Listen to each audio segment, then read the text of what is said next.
here's your pass to the Globe Theater.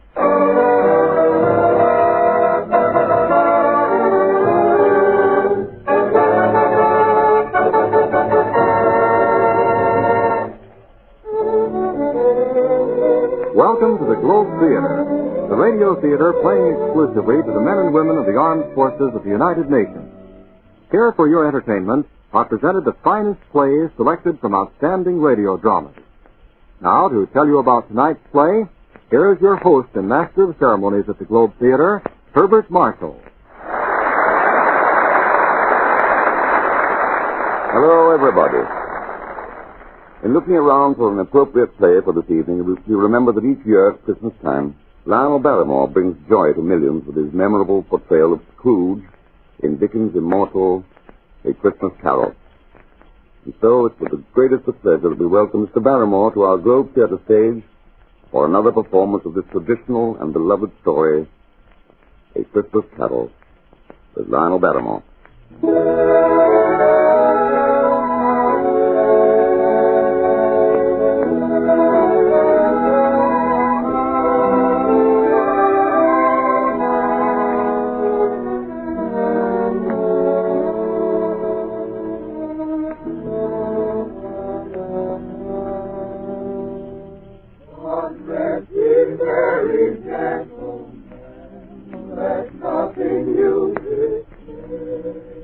Once upon a Christmas Eve, on a mean and shabby street in London, stood the warehouse of Scrooge and Marley.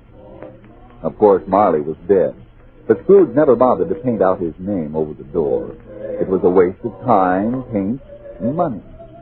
Oh, he was a tight-fisted hand at the grindstone, was Ebenezer Scrooge. The cold within him froze his old features, nipped his pointed nose, shriveled his cheeks, and spoke out shrewdly in his grating voice.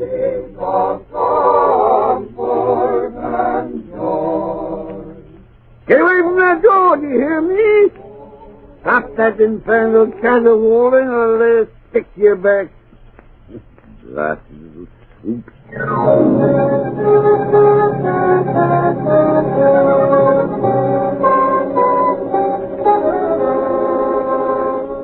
A frosty rime was on Scrooge's head and on his eyebrows and on his wiry chin.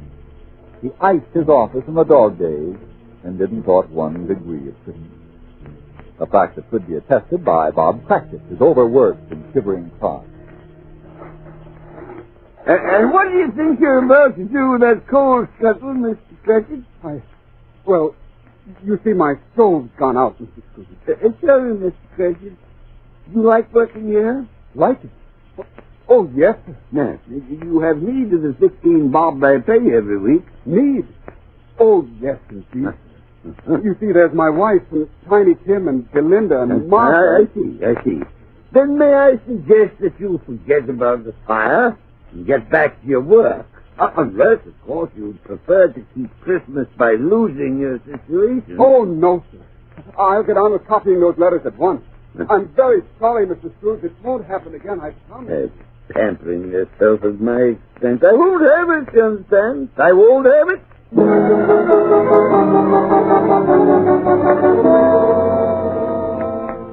Yes, and what did Scrooge think of Christmas?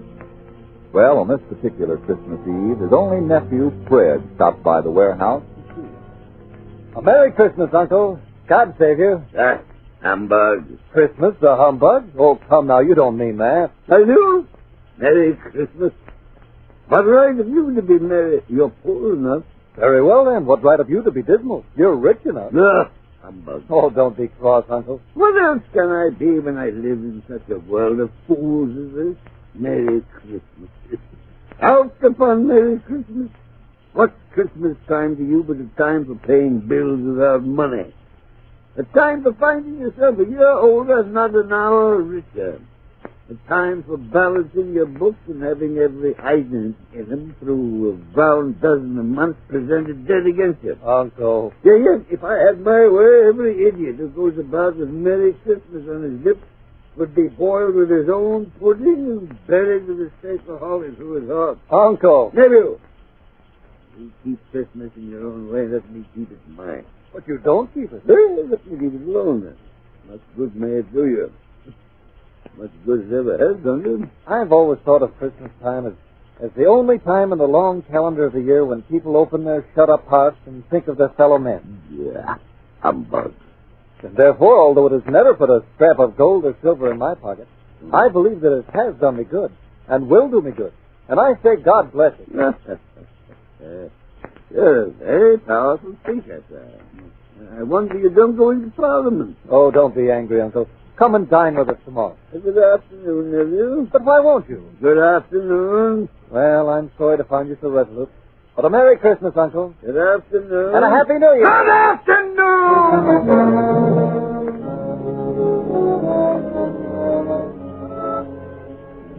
No, Scrooge didn't believe for a moment that Christmas was a kind and charitable time. He proved it when two gentlemen stopped at his warehouse to collect his Christmas donation to the poor.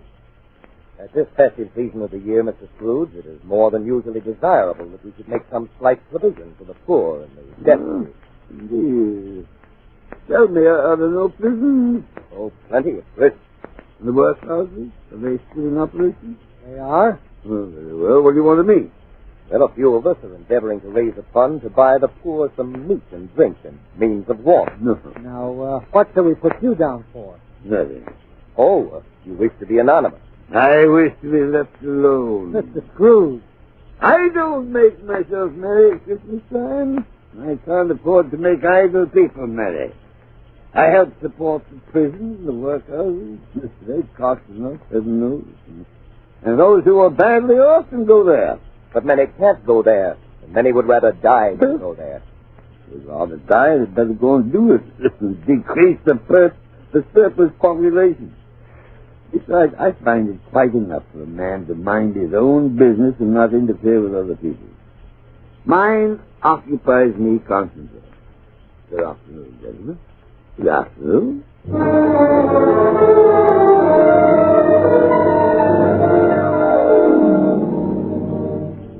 It was much colder when Scrooge started for home, and the fog was so thick that he had some difficulty in locating the lowering pile of buildings where he had a gloomy street of rooms.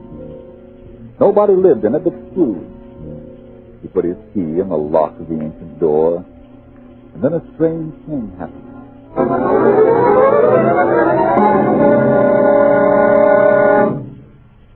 A door knocker.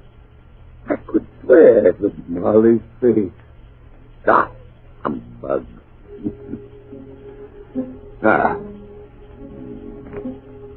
Scrooge entered, then locked and double-locked the door behind him. He wasn't a man to be frightened by a door knocker. He lit his candle and started up the stairs, his footsteps echoing through the quiet house.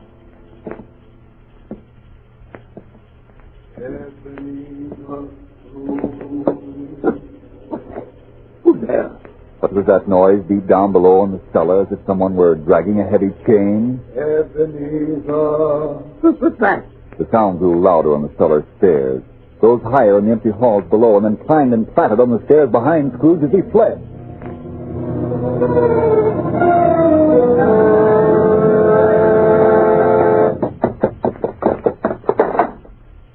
Scrooge closed the door of his room and locked it.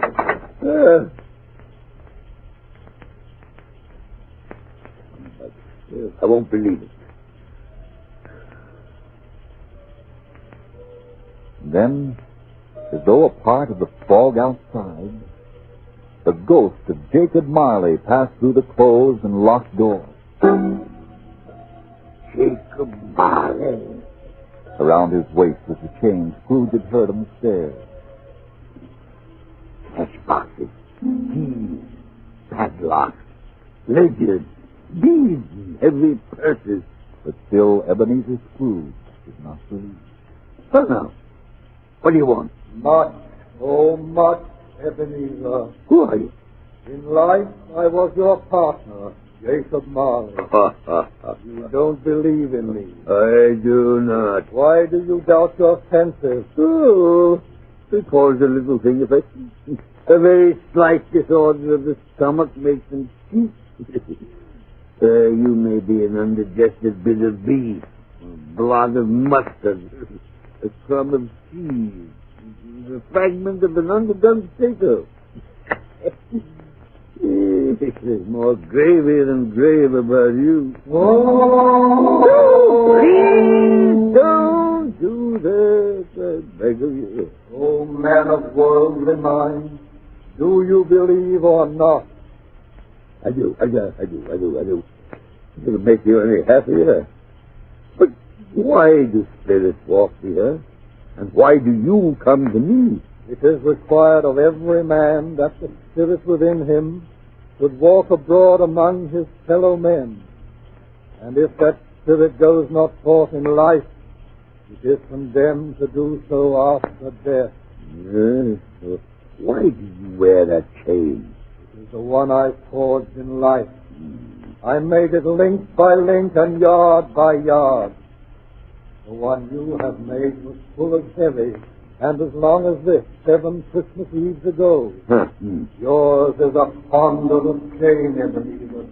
Don't say that, Jacob. Don't say that. You were always my friend. Speak comfort to me. I have none to give. But why should you be so accursed? You were always a good man of business, Jacob. Business. Mankind was my business. The common welfare was my business.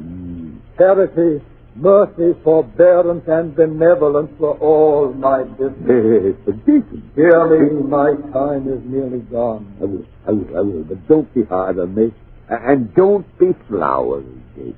Please. I am here tonight to warn you that you have yet a chance and hope of escaping my fate.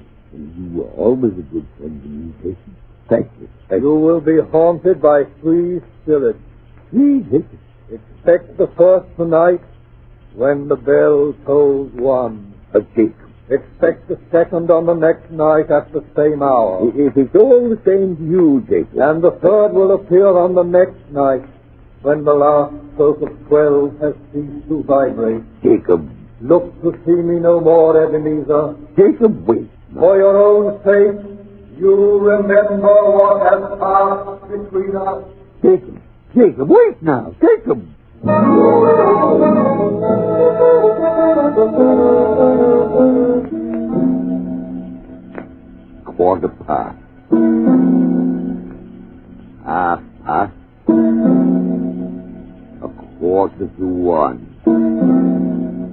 Yes, the hour's close. Ebenezer Scrooge. Who and what are you? I am the ghost of Christmas past. Rise and walk with me. Walk? In slippers? My dressing gown and my nightcap? What a spectacle I'd make. However, if you'll give me time to dress... Come, there is no time to lose. Very well. If I warn you, I'll catch my death. Wait, not that way. We will leave by the window. The window? Are you mad? I'm a mortal and liable to fall. Bear but a touch of my hand thus on your heart, and you shall be upheld in more than this. Come, Ebenezer Scrooge. Come.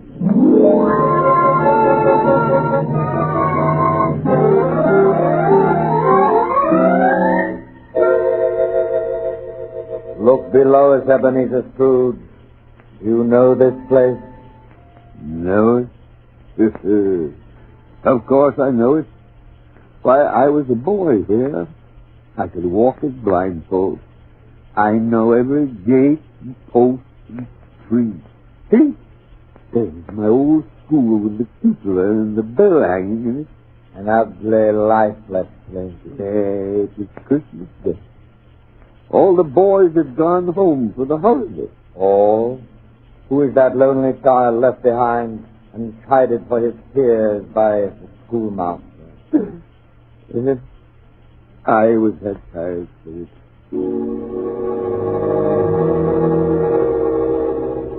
Oh, now, Master Ebenezer, no tears, if you please.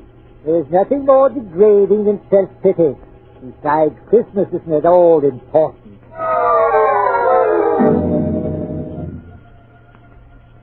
A very wise man, the schoolmaster. Do you agree with him, Ebenezer Scrooge? Agree with him? Of course not.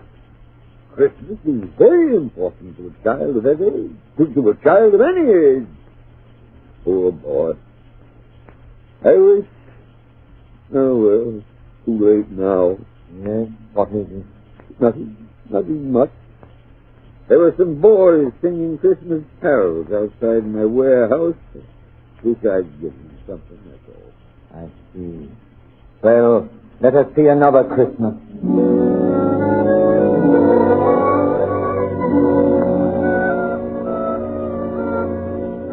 You know this warehouse, Ebenezer Scrooge?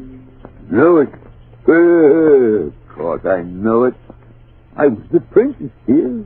Tell me, were you happy here? Oh, yes, I was very happy, sir. My master was a kind man, and... Why, that's not... There he is! It's old Fezziwig! Fezziwig alive again! Yo-ho, my boys! No more work tonight, no more work. Christmas Eve Day. Yeah. Christmas, Ebenezer. We're having a party tonight. A party, sir? Oh, you invited Mr. The Fezziwig? butcher, the baker, the milkman, and the cook. Here's the fiddler already. Ho, ho, ho! Clear away, lads, clear away. Oh, yes, sir. Yes, Mr. Fezziwig. Come, Master Fiddler, unlimber your fingers. Give us something for dancing with plenty of life in it. Christmas Eve, you know, Christmas Eve. The best time of the year. God bless it.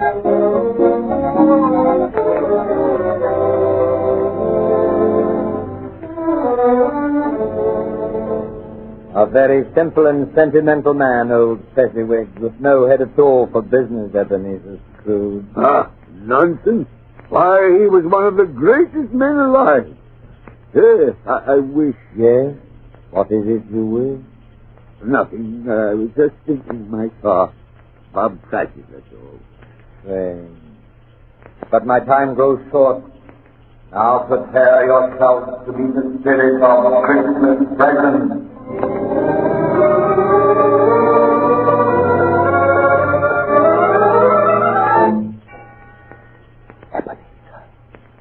Ebenezer Scrooge. Huh? Ebenezer Scrooge. Behold in me the ghost of Christmas present. Come. Where are we going? To Camden Town. Hold fast to my robe. My time is short, and we must travel swiftly.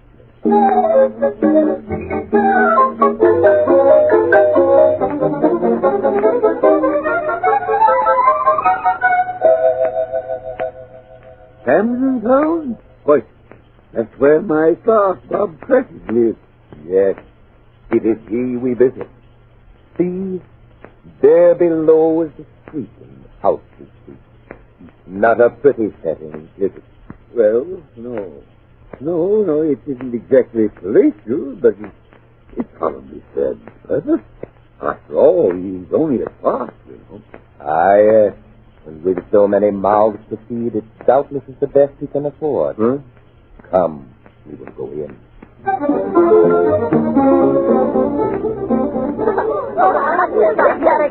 Wait, Kenneth, I nearly forgot the gravy. Yes, here, Belinda, you bought the applesauce. Yes, Mother. Martha, you got us a hot cake. And Joseph and Thomas can start setting the chairs at the table. Oh, yes, I just see what's keeping your father and Tiny Tim. Perhaps the first service is extra long. 10 minutes more and the goose will fall apart and the pudding will be overdone. Oh, Mother, no. Oh, here they come now. Oh, they're just turning the corner. Tiny Tim's riding on Father's shoulder. Thank heaven. Open the door for them, Belinda. Oh, yes. Be careful, Bob. What's the Christmas spot? Yep. Give me up, Robert. Here we are. Hold fast now. This is a wild horse with a black mane. He gallops and prances and runs like the wind. Hi-ho, Merry Christmas, everybody. Merry Christmas, Merry Christmas, everybody. Down you come. Joseph, Thomas, take them off to the wash house and get those hands clean for dinner. Come on, Tiny Tim. Just wait till you see what's in the oven. There never was such a burn. Now, don't waste any time. Everything's ready. Well, how did he behave himself, Bob? Oh, as good as gold and better. You know, somehow he gets thoughtful, sitting by himself so much, and thinks the strangest things you ever heard. Yes, I know. He told me coming home that he hoped the people saw him in the church because he was a cripple. Oh. And it might be pleasant for them to remember upon Christmas Day who made lame beggars walk and blind men see. Poor boy. Poor boy.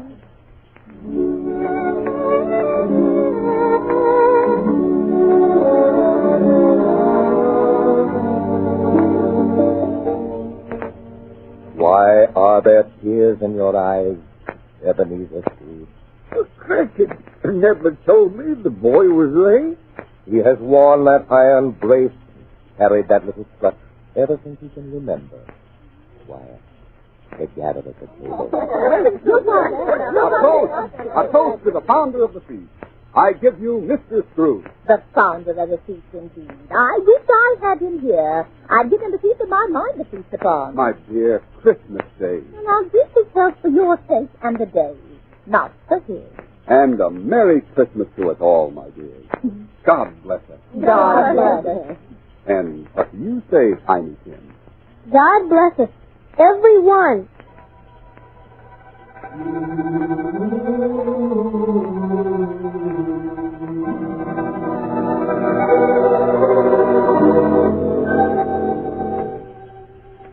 Come, Ebenezer Scrooge, my time is up. You must go to meet the third and last spirit. Wait. Tell me this before you leave me. Yes? Tell me, will Tiny Tim live?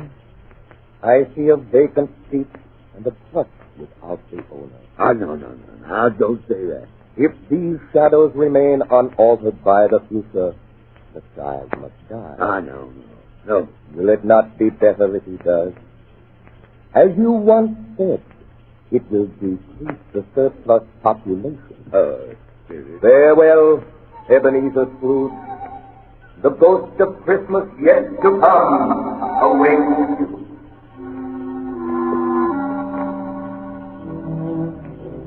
Where am I? What place is this? So dark and cold and thick with fog. Huh? And who are you?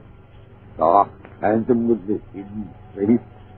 I fear you more than any of the others. Are you the ghost of Christmas yet to come? What? The burial ground. Neglected and overgrown with grass and weeds. The resting place of those forgotten and unloved. Why do you point to that stone? What name's written there that I must read? Well, the letters are too dim and the fog's too heavy. Tell me, Spirit, who rests in this lonely, untended earth? You are that man, Ebenezer Scrooge. No, Spirit, no. You are that man. Hear me. I'm not the man I was. I will not be the man I must have been but for this night. I'll honor Christmas in my heart and try to keep it all the year. Hear me, Spirit, and tell me I may sponge away the writing on that terrible stone. Spirit, you hear me? Spirit. Well, you're not Spirit, for you're my own bedpost. Get in the graveyard. My own room. Listen, there's the door that old Jacob Marley entered. There's the window where the first spirit. Where's more daylight? No fog or mist. Here's a beautiful glorious day. And church bells must be Sunday. Hey, boy! Oh, boy! Hey, you down there! Yes, sir? What's the day, my fine fellow? What day? Why, Christmas Day, of course. Christmas Day! Not gonna heaven, this is. The spirits are running all in one night. Hello down there! Yes, sir? So, do you know the postman shop at the corner of my butt? I should hope so, sir. An intelligent boy. A remarkable boy. Tell me, do you know if they've sold the prize turkeys? A little what? No. That's the big prize turkey. It's lying there now. Judge it. Go and tell him to bring it here. Yes, sir. Come back with the man and I'll give you a shilling. Yes, sir. Come back in less than 5 minutes or I'll give you half a crown. Yes, sir. Look at him go. Yeah, I'll send it to Bob Cratchit. He can't know who sent it. Oh, what a joke that would be. It is twice the size of Tiny Tim. Oh, see, I better get dressed. I've got a lot to do. Going to be a busy day? Yes, sir, a very busy day.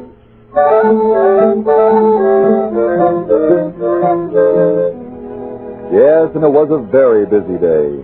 Scrooge dressed himself all in his best, and when he got out on the streets, people were pouring out of the churches. He regarded them with such a delighted smile that some of them said, "Merry Christmas!" Merry Christmas! Merry Christmas! Merry Christmas, Mr. Scrooge! He patted children on the head. Hello, sir. Merry Christmas, my dear. He gave to beggars. Oh, thank you, sir. Oh, God bless you, sir. And late in the afternoon, he went calling on his nephew. He had a wonderful time and a wonderful Christmas. The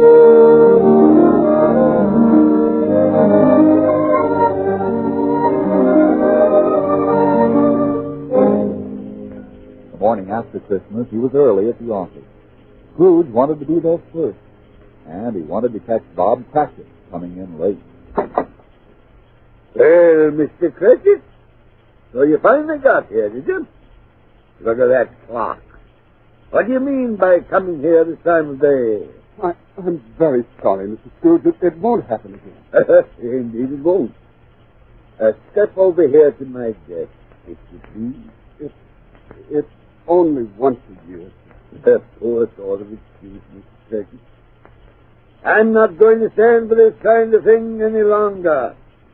And therefore, my friend, I'm about to raise your salary. What? What was that, sir? A Merry Christmas, Bob.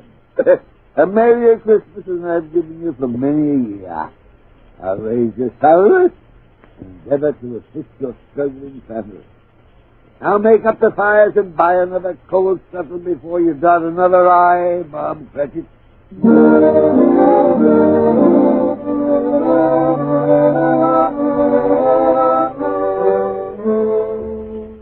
And Scrooge was even better than his word. He did it all and infinitely more. And to Tiny Tim, who did not die, he was his second father. He became as good a friend, as good a master, as good a man as the good old city knew, or any other good old city, town, or borough in the good old world. Yes, and it was always said of him that he knew how to keep Christmas well if any man alive possessed the knowledge. May that be truly said of us and all of us.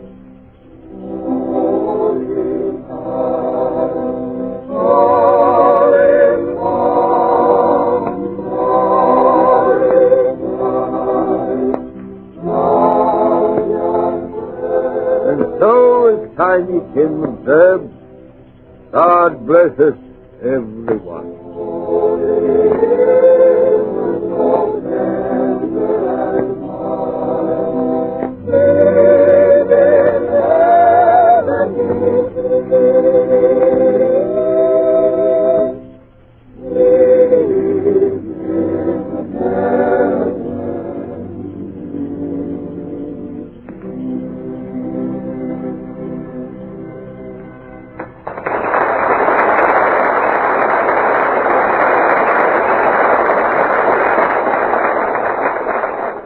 Our warmest thanks to you, Lionel Barrymore, and to all the members of the cast for another splendid performance.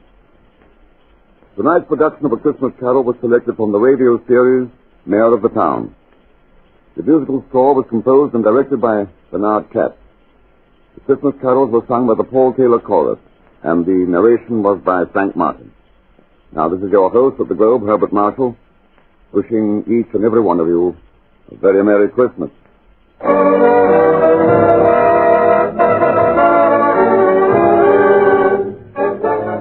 You have been attending the Globe Theater with Herbert Marshall as host and master of ceremonies. This is the Armed Forces Radio Service.